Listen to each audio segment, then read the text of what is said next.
Good morning, students. Now we are going to biozoology class, third lesson, reproductive health. Cervical cancer. What is meant by cervical cancer? The cervical cancer means mostly is the caused by human papilloma virus. Human papilloma virus, HPV. The HPV may cause the abnormal growth of their cervical cells or cervical dysplasia. That is called as the cervical cancer. கருப்பை வாய் புற்றுநோய். இவை மனித papilloma virus என்னும் வைரஸினால் தோற்றுவிக்கப்படுகிறது. இதனால் கருப்பை வாய் செல்கள் கருப்பை வாய் பிறழ்வாக்கம் என்னும் இயல்புக்கு மாறான வளர்ச்சியை அடைகின்றன.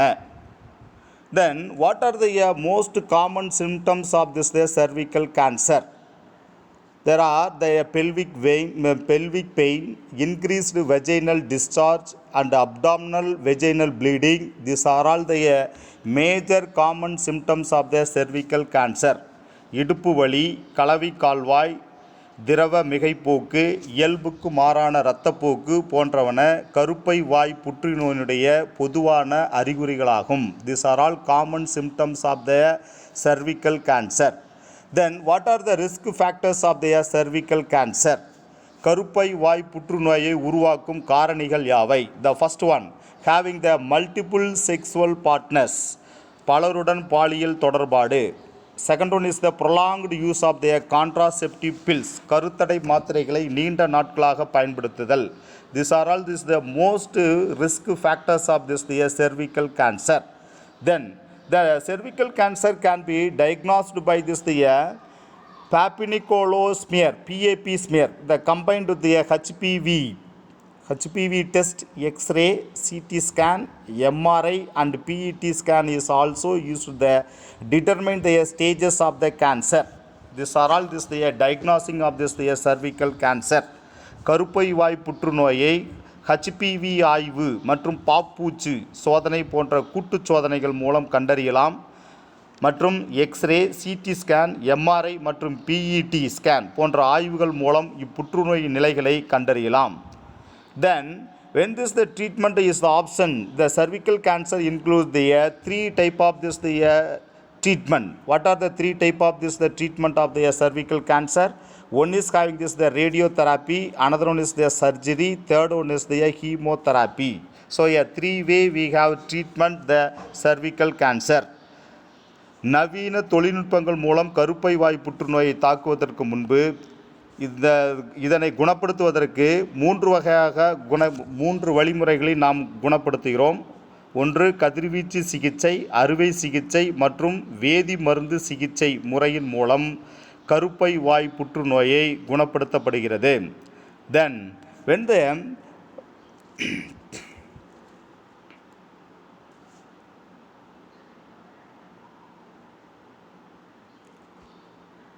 the modern screening technique detected the precancerous changes in the cervix. Precancerous changes. How do we have identified the precancerous changes? நவீன தொழில்நுட்பங்கள் மூலம் கருப்பை வாய் புற்றுநோய் தாக்குவதற்கு முன் ஏற்படும் முந்தைய மாற்றங்களை வைத்து கண்டறியலாம். So therefore the screening recommended for the woman above the 30 years once in a year. எனவே 30 வயதிற்கு மேற்பட்ட பெண்களுக்கு ஆண்டுக்கு ஒரு முறை பரிசோதனை செய்து கொள்ள பரிந்துரைக்கப்படுகிறது. Then the cervical cancer is prevented with the vaccination. தடுப்பூசிகள் மூலம் கருப்பை வாய் புற்றுநோய் வராமல் தடுக்கலாம். So the vaccination is also one of the best prevention of the cervical cancer. Cervical cancer. The primary prevention being the HPV, human papilloma virus vaccinations of the girl aged 19 to 13 years before become the sexually active. இந்த பால் பண்புகள் செயல்பாட்டுக்கு வருவதற்கு முன்பே, அதாவது 9 முதல் 13 வயது உடைய பெண்களுக்கு HPV தடுப்பூசி போடுவதன் மூலம் முதல்நிலை தடுப்பு தொடங்குகிறது. The modification of the lifestyles also help in the prevention of the cervical cancer. What are the methods of prevention of the cervical cancer? The first one is the HPV vaccination. Second one is the other prevention methods. Lifestyle changes. What are they? The healthy diet, avoiding the tobacco usage, preventing the early marriage, practicing the monogamy, regular exercise, minimize the risk of the cervical cancer. See, these are all prevention of this the cervical cancer. Prevention of the cervical cancer. HPV தடுப்பூசி மற்றும் கருப்பை வாய் புற்றுநோய் வராமல் தடுப்பதற்கு சத்தான உணவு, புகையிலை பயன்பாடு தவிர்த்தல், இளம் வயது திருமணத்தை தவிர்த்தல், ஓரினை இனப்பெருக்க முறை மற்றும் சீரான உடற்பயிற்சி போன்ற மூலம் கருப்பை வாய் புற்றுநோய் வராமல் குறைக்கலாம். Then these are all the cervical cancer. The cervical cancer, the first is caused by the human papilloma virus. Human papilloma virus. கருப்பை வாய் புற்றுநோய் மனித பாப்பிலோமா வைரஸ் தோற்றுவிக்கப்படுகின்றன, புற்றுநோயை தோற்றுவிக்கப்படுகின்றன. The next go to this the infertility. What is meant by infertility? மலட்டுத்தன்மை. Infertility means மலட்டுத்தன்மை. Inability to conceive or produce their children even after the unprotected sexual cohabitations are called as the infertility. Sexual cohabitation is called as the infertility. மலட்டுத்தன்மை தடையற்ற பாலிய இணை வாழ்விற்கு பிறகும் கருவுற இயலாமை அல்லது குழந்தையை உருவாக்க இயலாமை மலட்டுத்தன்மை எனப்படுகிறது. is called as the infertility. That the inability of the man to produce the sufficient. What are the reasons of the infertility? So the both man and woman also get the affected. For example, man, the inability of the man sufficient, the produce the sufficient number of the or quality of the sperm to the impregnant woman, or inability of a woman become a pregnant or maintain the pregnancy. அதாவது ஒரு ஆண் ஒரு பெண்ணின் அண்டத்தை கருவுறச் செய்யும் அளவிற்கு தரமான அல்லது போதுமான எண்ணிக்கையில் விந்து செல்களை உருவாக்க இயலாமை, இது ஒரு காரணம். அடுத்த ஒன்று, ஒரு பெண்ணால் கருத்தரிக்க இயலாத தன்மை மலட்டுத்தன்மை எனப்படுகிறது. So have the two reason. One is the man, it's not produced the sufficient sperm. This is the one reason. Another one reason, when the woman, inability of the woman to become pregnant or maintain the pregnancy. ஒரு பெண்ணால் கருத்தரிக்க இயலாத தன்மை மலட்டுத்தன்மை. மலட்டுத்தன்மை என்பது ஆண்கள் மற்றும் பெண்கள் இருவர்களுக்கும் பாதிப்பு ஏற்படுத்துகிறது. The infertility is the most affect the both male and female. Then what are the causes of this? The causes for the infertility, the tumor formed the pituitary or the reproductive organs, the inheritance mutations, the gene responsible for this, the biosynthesis of the sex hormone, malformation of the cervix or the fallopian tubules, inadequate of this the nutrition before the adulthood. These are all the causes of this the infertility.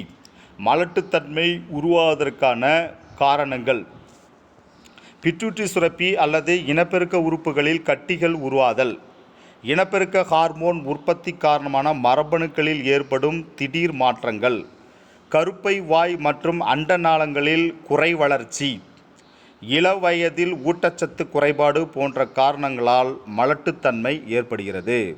These are all the reasons of this the infertility. Then the long-term stress damage the main aspects of the healthy, especially this the menstrual cycles. நீண்டகால மன அழுத்தத்தால் உடல்நலத்தின் பல்வேறு கூறுகளில் குறிப்பாக மாதவிடாய் சுழற்சியில் பாதிப்பு ஏற்படுத்துகின்றன. This is the one reasons of this the infertility. இதுவும் மலட்டுத்தன்மைக்கு காரணம் எனப்படுகின்றன. Another one is this, the ingestion of this the toxin, heavy metal cadmium, the heavy use of the alcohol, tobacco, marijuana, injuries to this the gonads, the aging is also reasons of the infertility.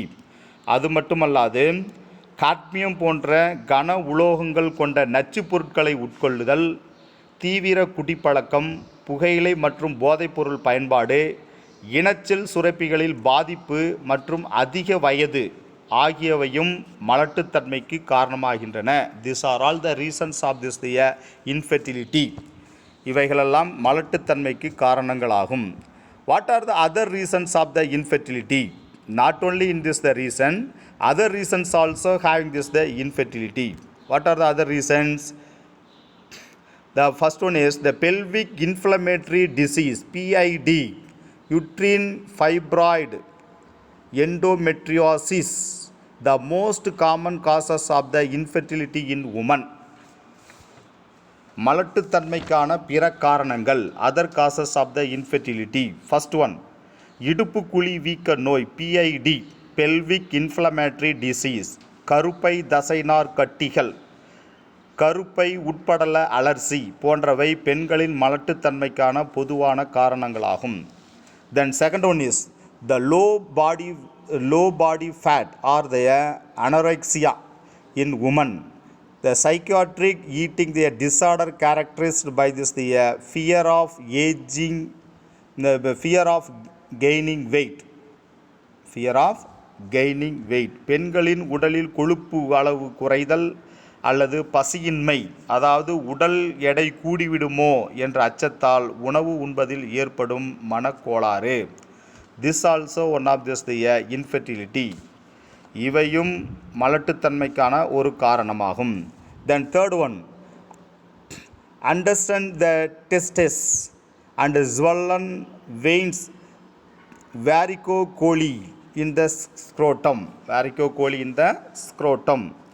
நன்கு கீழிறங்காத விந்தகம் மற்றும் வாரிகோசீல் எனப்படும் விதைப்பை சிரைகளில் வீக்கம், varicocele.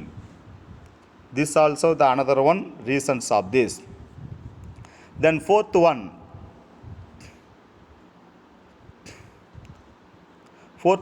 the tight clothing, the men may raise their temperature in the scrotum and affect their sperm production.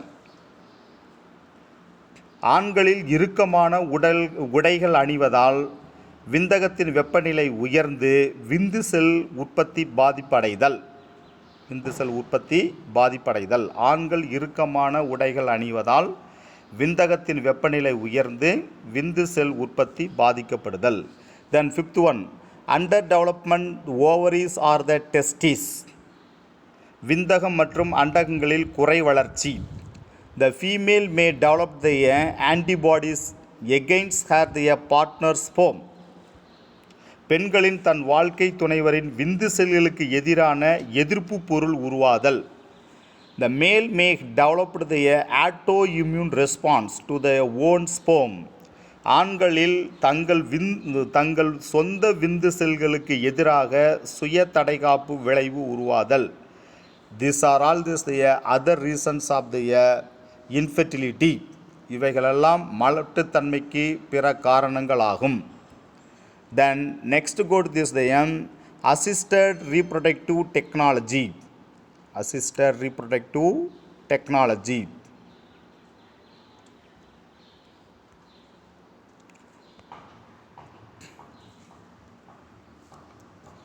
இனப்பெருக்க துணை தொழில்நுட்பங்கள், assisted reproductive technology.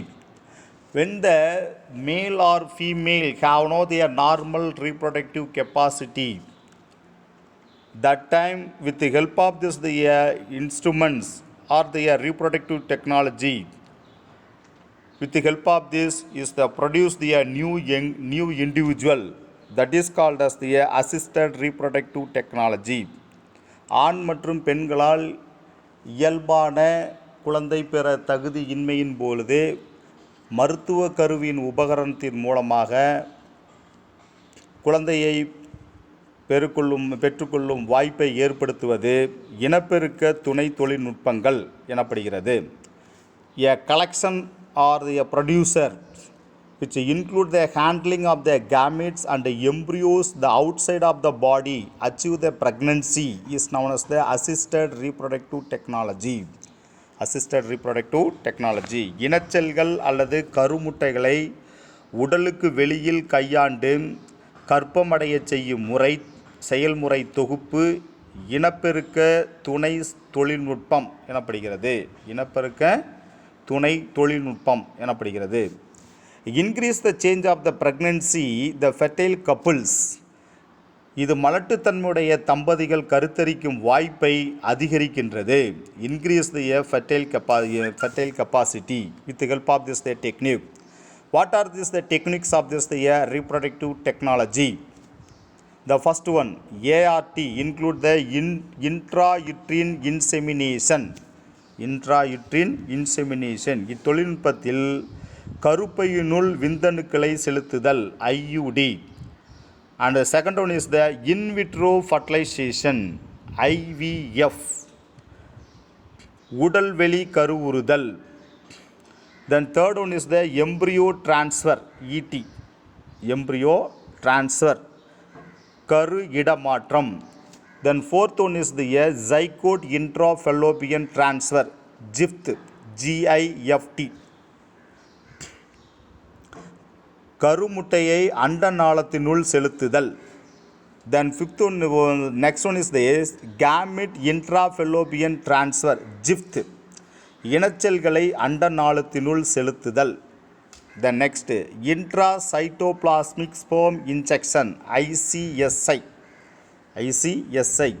அண்ட செல் சைட்டோபிளாசத்தினுள் விந்து செல்களை செலுத்துதல். அண்ட செல் சைட்டோபிளாசத்தினுள் விந்து செல்களை செலுத்துதல். The next, peri-implantation genetic diagnosis. கருப்பதிவுக்கு முன்பே மரபியல் குறைபாடுகளை கண்டறிதல். The next, oocytes and sperm donation and surrogacy. அண்ட செல் மற்றும் விந்து செல்கள் தானம் மற்றும் வாடகை தாய்மை. These are all the technique of this are the technologies of the assisted reproductive technology ART.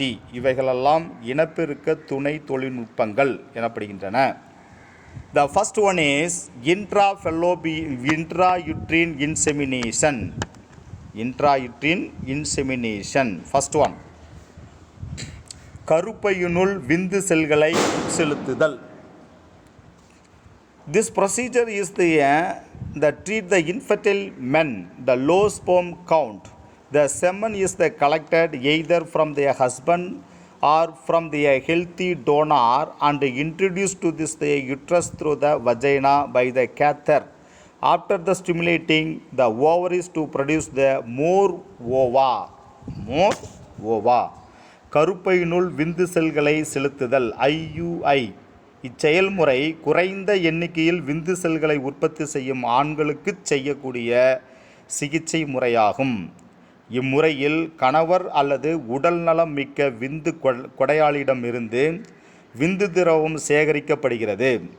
பிறகு அண்டகத்தை தூண்டி அதிக அண்ட செல்களை உற்பத்தி செய்யப்படுகின்றன.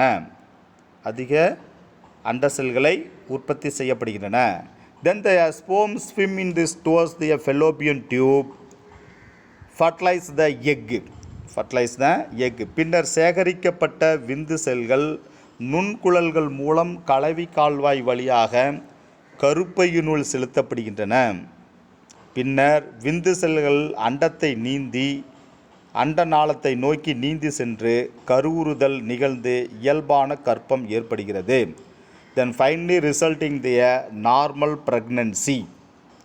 The sperm is swim towards the fallopian tube to the fertilize the egg, the resulting the normal pregnancy. In this the method is known as the intrauterine insemination IUI.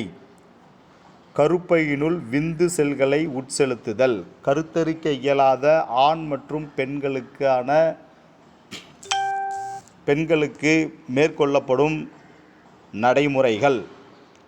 When the infertility of the both male and female, how to get the fertile with the help of this technique that is called as the assisted reproductive technology. This is the first one, intrauterine insemination, கருப்பையினுள் விந்து செல்களை உட்செலுத்தும் முறை.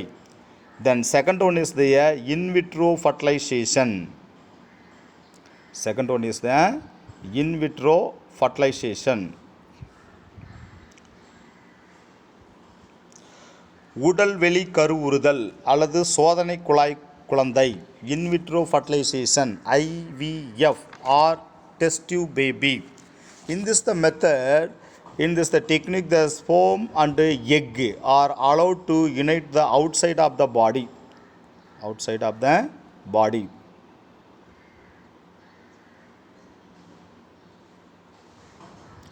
particularly in the laboratory. The one or more fertilized egg may be transferred into the woman's uterus, where they may implant the uterine lining they develop. In this the method is known as the in vitro fertilization or test tube baby எனப்படுகிறது. உடல்வெளி கருவுறுதல் அல்லது சோதனை குழாய் குழந்தை எனப்படுகிறது. இத்தொழில்நுட்பத்தில் அண்ட செல்கள் மற்றும் விந்து செல்கள் உடலுக்கு வெளியில் ஆய்வகத்தில் இணைய வைக்கப்படுகின்றன. இவ்வாறு கருவுற்ற ஒன்று அல்லது அதற்கு மேற்பட்ட கருவுற்ற முட்டைகள் பெண்ணின் கருப்பையினுள் செலுத்தப்படுகின்றன. may implant in the uterine lining and develop. Then the excess embryo may be cryopreserved, frozen for future use. அங்கு கருப்பை சுவரில் பதிந்து வளரத் தொடங்குகின்றன. மீதமுள்ள உபரி வளர்க்கருக்கள் உறைநிலை பதப்படுத்துதல், கிரையோபிரிசர்வேஷன் முறையில் எதிர்கால தேவைக்கு பாதுகாக்கப்படுகின்றன. The excess embryo may be cryopreserved, frozen for future uses. Initially, IVF used to the woman blocked damage. What are they followed in this technique?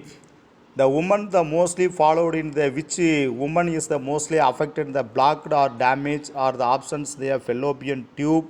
That person of the woman mostly followed in this technique.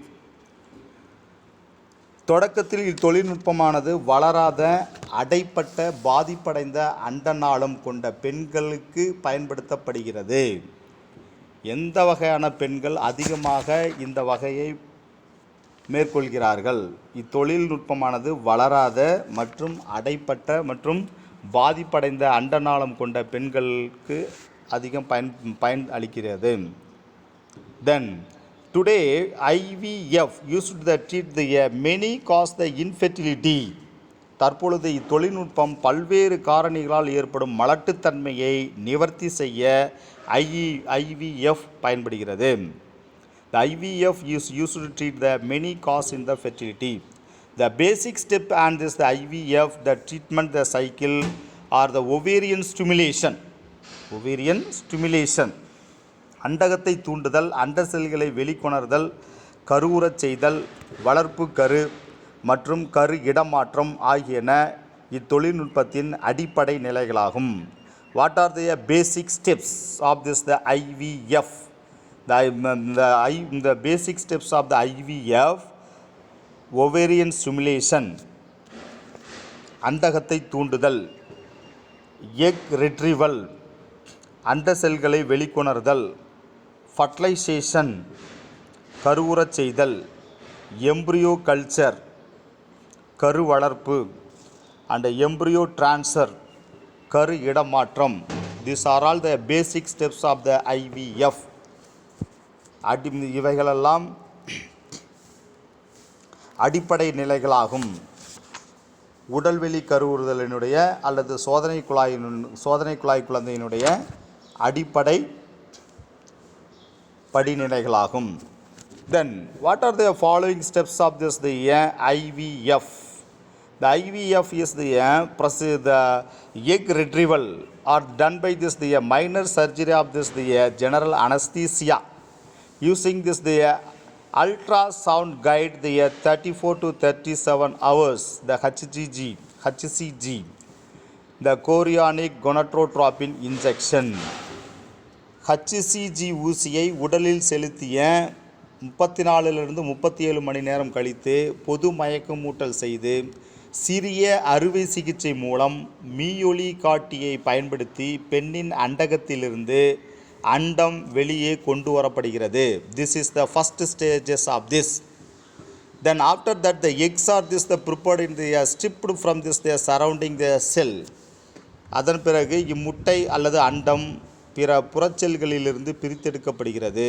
அதே வேளையில் விந்து செல்களும் சிறப்பு ஊடகத்தை பயன்படுத்தி தயார் செய்யப்படுகின்றன. At the same time the sperm also the preparation is done using this the special media. After the preparing the sperm the egg the brought together. The 10,000 to 1 lakh motile sperm are need for the each egg. பின்னர் இனச்செல்கள் ஒன்றாக சேர்க்கப்படுகின்றன. ஒரு முட்டையை கருவுற செய்ய 10,000 1 லட்சம் நகரும் திறனுடைய விந்தணுக்கள் தேவைப்படுகின்றன. 10 to 1,000 motile sperm need for the each egg for the fertilization. Then the egg in the zygote is allowed the divide from this the 8-celled blastomere then transferred to the uterus for the successful pregnancy. பின்னர் கருமுட்டையானது செல் பிரிதலுக்கு உட்படுத்தப்பட்டு 8 செல் கருக்கோள நிலையில் கருப்பையினுள் செலுத்தப்படுகிறது. 8 செல் நிலைக்கு மேற்பட்ட கருவை கருப்பையினுள் செலுத்தும் முறை கருமாற்று தொழில்நுட்பம் எனப்படுகிறது. When the transfer of the embryo with more than 8 blastomere stage into the uterus, that is called as the embryo transfer. கருமாற்று தொழில்நுட்பம் எனப்படுகிறது. Then next type zygote intrafallopian transfer. Zygote intrafallopian transfer.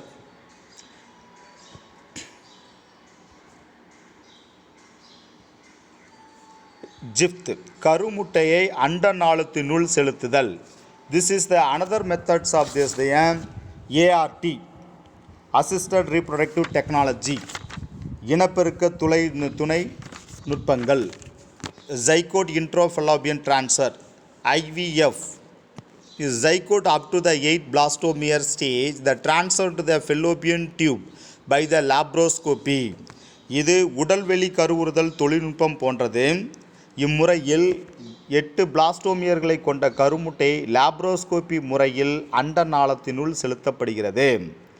The zygote continues the natural division and migrates towards the uterus where get the implanted. கருமுட்டையை இயல்பான செல் பிரிதல் நிகழ்ந்து கருக்கோளம் தோன்றி கருப்பையை நோக்கி நகர்ந்து பதிகின்றது.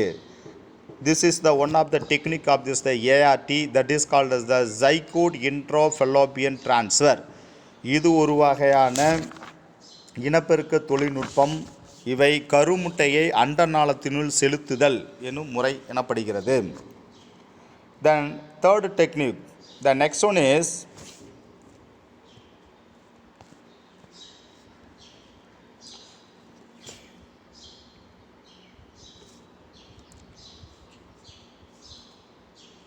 intrauterine transfer IUT கருப்பை உள் இடமாற்றம். The embryo with the more than 8 blastomere is the inserted in the uterus to complete the further development that is called as the intrauterine transfer. கருப்பை உள் இடமாற்றம் எனப்படுகிறது. 8 பிளாஸ்டோமியர்களை விட அதிகமான செல்களை கொண்ட கருவானது கருப்பையினுள் செலுத்தப்பட்டு முழு வளர்ச்சி அடைகிறது. இம்முறை கருப்பை உள் இடமாற்றம் எனப்படுகிறது. The next one is the gamete intrafallopian transfer GIFT. அண்டநாளத்தினுள் இனச்செல் இடமாற்றம், gamete intrafallopian transfer. This is the another technique of this the ART. The transfer of the ovum collected from this the donor to the fallopian tube. இம்முறையில் அண்டகத்திலிருந்து முட்டைகள் சேகரிக்கப்பட்டு விந்து செல்களுடன் சேர்த்து ஒரு அண்ட நாளத்தினுள் வைக்கப்படுகிறது. The transfer of an ovum collected from the donor into the fallopian tube.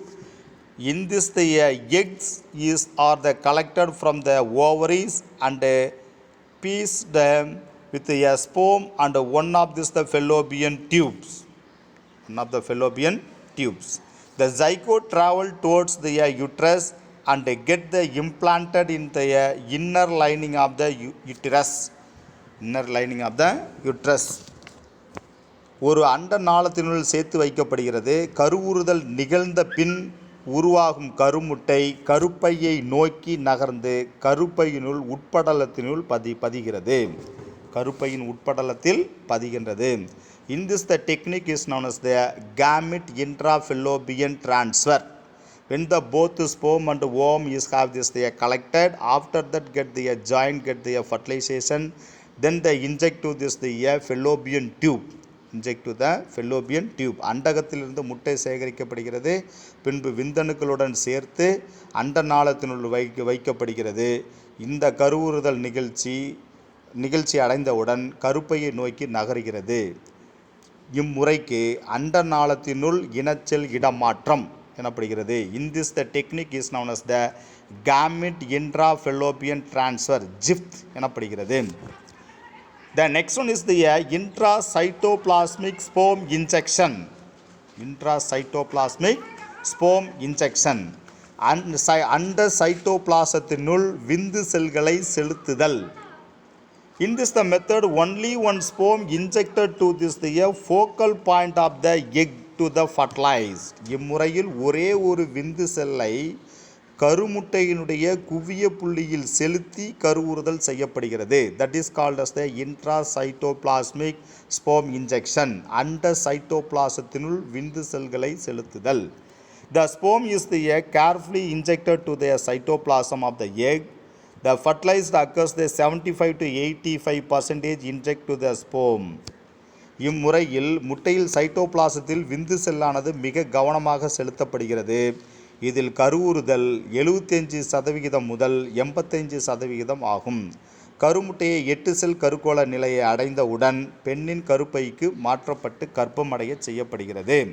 This the zygote is the allowed to divide to the form an 8-celled blastomere, then they are transferred to the uterus to develop the protective pregnancy. 8 செல் கருக்கோள நிலையை அடைந்தவுடன் பெண்ணின் கருப்பைக்குள் மாற்றப்பட்டு கர்ப்பமடைய செய்யப்படுகிறது. In this the technique is known as the intracytoplasmic sperm injection. When they are selected one sperm, they injected to this the egg. When come to this the 8th cell stages blastomere, then the transfer to this the uterus.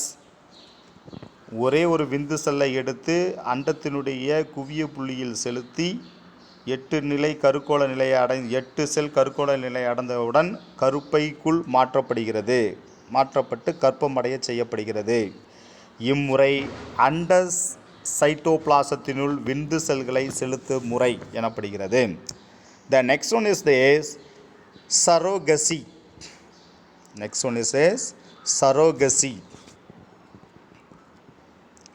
வாடகை தாய்மை.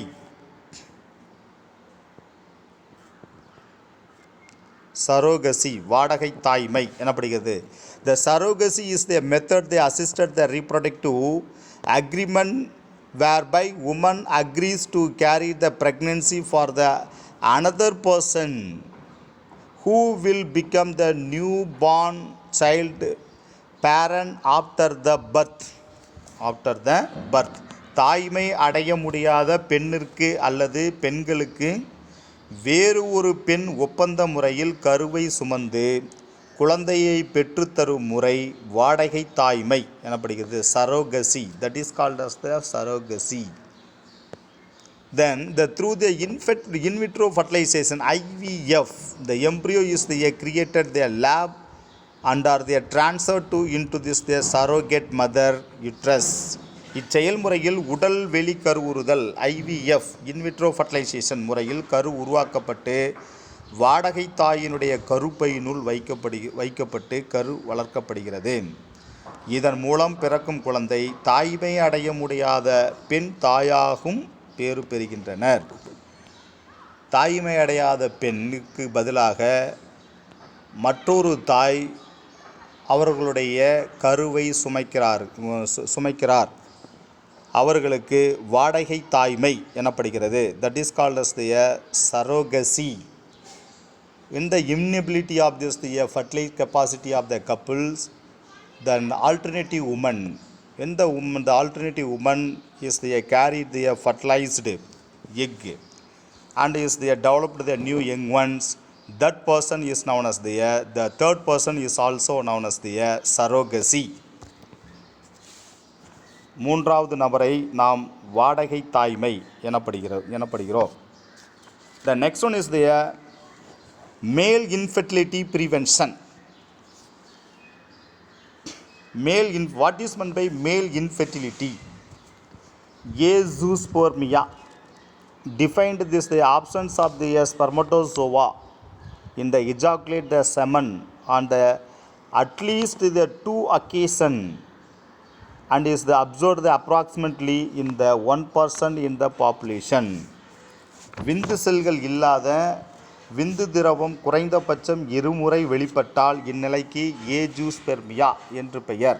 இந்நிலை மொத்த மக்கள் தொகையில் சுமார் 1% மக்களிடம் காணப்படுகிறது. inability of this to produce the sperm, that is called as the ஏஜூஸ்பெர்மியா. மேல் இன்ஃபெர்டிலிட்டி ஆண்களின் மலட்டுத்தன்மை.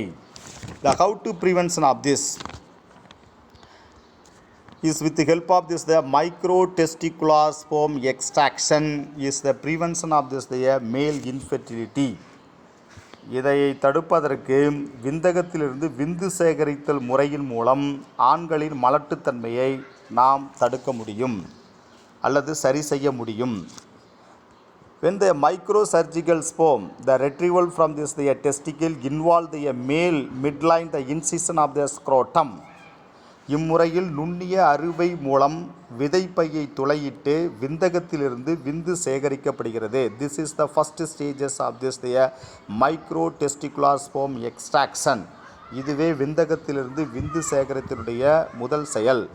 Then this through this the which one or both testicles can be seen under the microscope is the seminiferous tubules is the dilated and a small amount of the testicular tissues in this the area active sperm is the produce remove the improve for the sperm the yield the compared to this the traditional biopsy technique. இம்முறையின் மூலம் அதற்கு பிறகு இக்கீறல் வழியாக நுண்ணோக்கி உதவியுடன் 1 அல்லது 2 விந்தகங்களிலும் உள்ள விந்து நுண்குழல்களை விரிவடைய செய்கிறது. டிலேஷன் விரிவடைய செய்தல்.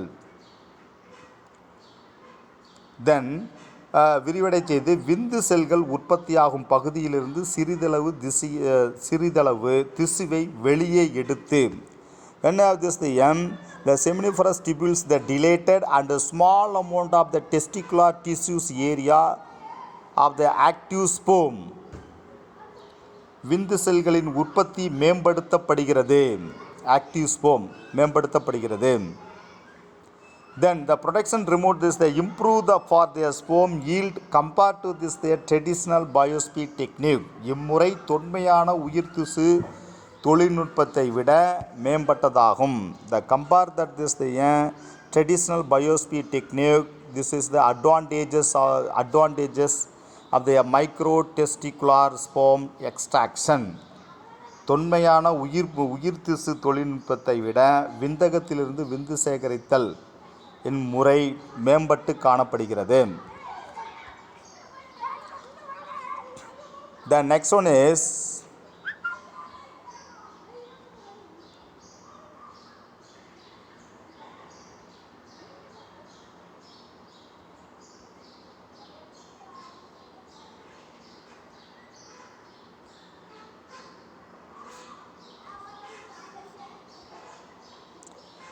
the next topic. The detection of the fatal disorder during the early pregnancy. கருவின் குறைபாடுகளை கர்ப்ப காலத்து தொடக்கத்திலேயே கண்டறிதல். The first one is ultrasound scanning. Ultrasound scanning.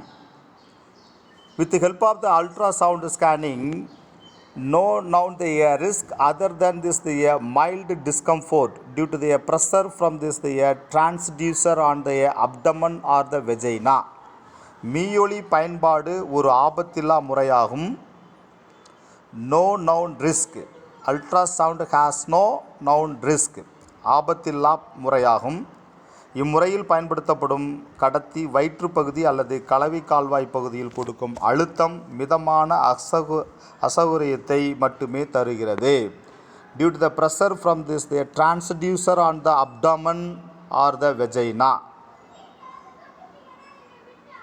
இம்முறையில் vagina. No radiation is used to during this the procedure. இதில் இம்முறையில் கதிர்வீச்சு பயன்படுத்தப்படுவது இல்லை. The ultrasonography usually performed in the first trimester for the dating. What are the advantages of the ultrasound scanning? The ultrasound scanning the mostly performed the first trimester for the dating. மீயொலி வரைவியை பயன்படுத்தி முதல் மும்மாத கருவளர்ச்சியின் போதே பிறப்பு தேதியை கண்டறிதல். The next one is the determination of this the number of fetus. கருவின் எண்ணிக்கையை கண்டறிதல் மற்றும் assessment of the early pregnancy of the complication. கர்ப்பகால தொடக்கத்தில் தோன்றும் பிரச்சனைகளை கண்டறிதல். These are all the detection of this. These are all importance of the advantages of the ultrasound scanning. இவைகளெல்லாம் மீயொலி வரியோட்டத்தினுடைய முக்கியமானதாகும், மேம்பட்ட பண்புகளாகும். The next one is the amniocentesis. Amniocentesis. Amniocentesis is involved the taking the small sample of this the amniotic fluid surround the fetus to the diagnostic for the chromosomal abnormalities. பனிக்குட துளைப்பு என்பது இம்முறையில் வளர்கருவை சூழ்ந்துள்ள பனிக்குட திரவ மாதிரியை கொண்டு குரோமோசோம்களின் பிறழ்ச்சிகளை கண்டறியலாம். Is to identify the chromosomal abnormalities of the amniocentesis. பனிக்குட துளைப்பு முறையின் மூலமாக குரோமோசோம்களின் பிறழ்ச்சிகளை கண்டறியலாம். இச்செயல்முறை பொதுவாக 15 முதல் 20 வார கருவளர்ச்சியை கொண்ட கருவுற்ற பெண்களில் செயல்படுத்தப்படுகிறது.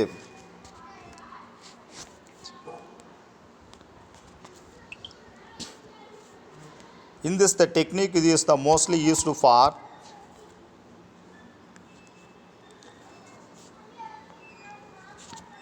the technique is the amniocentesis mostly used for this the pregnant women between the 15th to 20th week pregnancy. Insertion the long thin needle through the abdomen into this the amniocentic sac. A sample is the amniotic fluid. The amniotic fluid that contains the cells shed from this the fetus. கருவுற்ற பெண்களில் செய்யப்படுகிறது.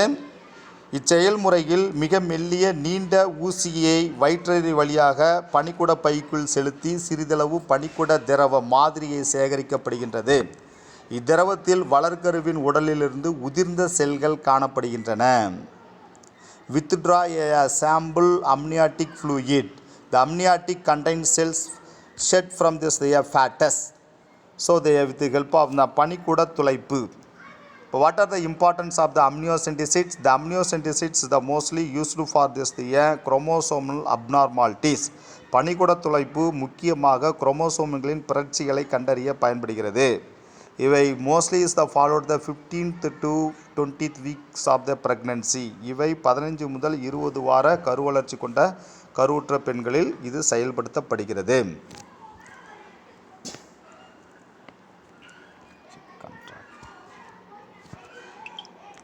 The next one is this chorionic villus sampling.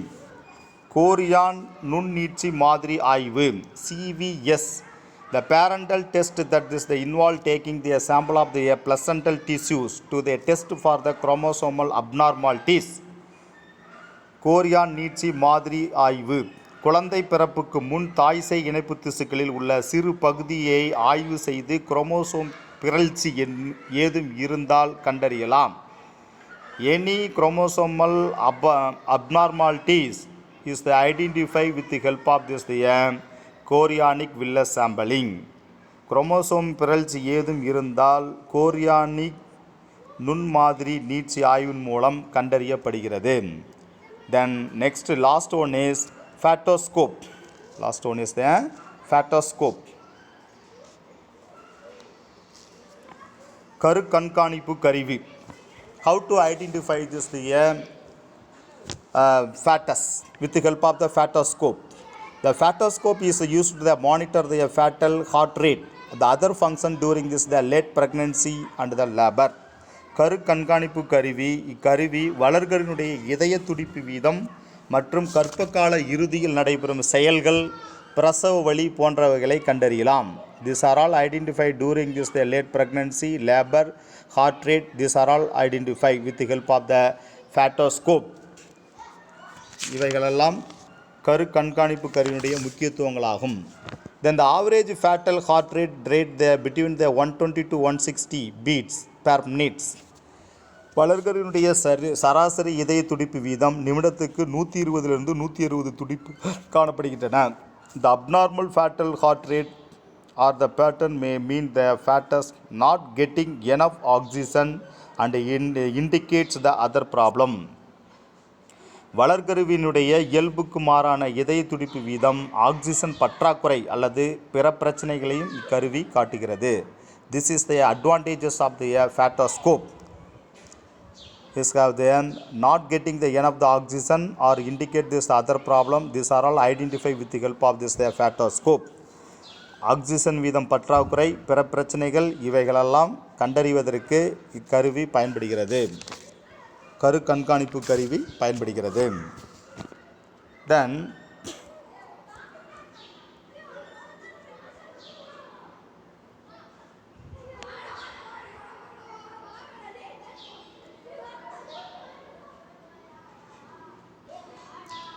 another advantage is a handheld Doppler device often used during the prenatal visits to count the fetal heart rate.